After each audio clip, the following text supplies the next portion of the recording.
கோத்தகிரியில நாம ஸ்டே பண்ணிட்டு அங்கிருந்து கீழ் கோத்தகிரிக்கு கீழே இருக்கக்கூடிய இன்னொரு மோஸ்ட் அட்வென்ச்சரஸ் ஸ்டே போகலாம் அப்படின்னு சொல்லி நம்ம ரூம்ல இருந்து கிளம்பணும். அப்படி நம்ம கிளம்பி கொஞ்ச தூரம் கூட போயிருக்க மாட்டோம். பார்த்தா ரோட்டுக்கு பக்கத்திலேயே இந்தியன் கார்னு சொல்லக்கூடிய காட்டு மாடுகள் ரோட்டுக்கு பக்கத்திலேயே 2 நின்றுட்டு இருந்தது. நமக்கு பொதுவாக இந்த கோத்தகிரி போகும்பொழுது இந்த இந்தியன் கார் பார்ப்பதற்கான வாய்ப்பு மிகவும் அதிக அளவில் இருக்கும். அது மட்டும் இல்லாமல் அதோட கண்ணுக்குட்டியும் ரோட்டுக்கு ஓரத்துலேயே நின்றுட்டு இருந்தது. நம்ம காரை பார்த்தோன்னே அது ஜம்ப் பண்ணி ஓட ஆரம்பிச்சிடுச்சு. அதுக்கப்புறம் நாம் அங்கிருந்து கிளம்பி நாம் அந்த கீழ் கோத்தகிரிக்கு கீழே இருக்கக்கூடிய அதாவது கரிக்கையூர் அப்படிங்கிற ஒரு இடத்துல இருந்து ஏறக்குறைய ஒரு 7-8 கிலோமீட்டர் தூரம் போனால் கொக்கோட் ரெசார்ட் அப்படிங்கிற ஒரு ரெசார்ட்டுக்கு போகிறதுக்காக தான் நம்ம கிளம்பி போனோம். அப்படி போகும்பொழுது நம்ம போகிற வழியெல்லாம் பார்த்தீங்கன்னா அப்படி ஒரு இயற்கை அழகு மொத்தமும் கொட்டி கிடக்கக்கூடிய அப்படி ஒரு சூப்பரான ஃபாரஸ்ட் ரூட்டில் நம்ம டிரைவ் பண்ணி போகிறதுங்கிறது உண்மையிலேயே ஒவ்வொருத்தவங்களுக்கும் இருக்கக்கூடிய ஒரு ட்ரீம் கூட சொல்லலாம்.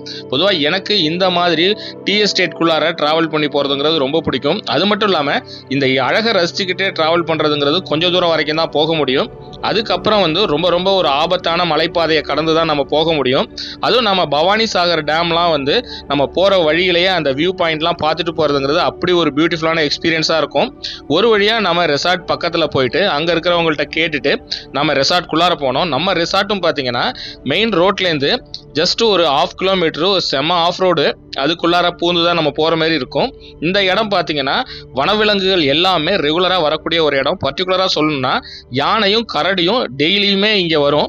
அது மட்டும் இல்லாமல் சிறுத்தை, புலி இந்த மாதிரியான வனவிலங்குகளும் இங்கே பார்ப்பதற்கான வாய்ப்பு மிகவும் அதிக அளவில் இருக்கும்.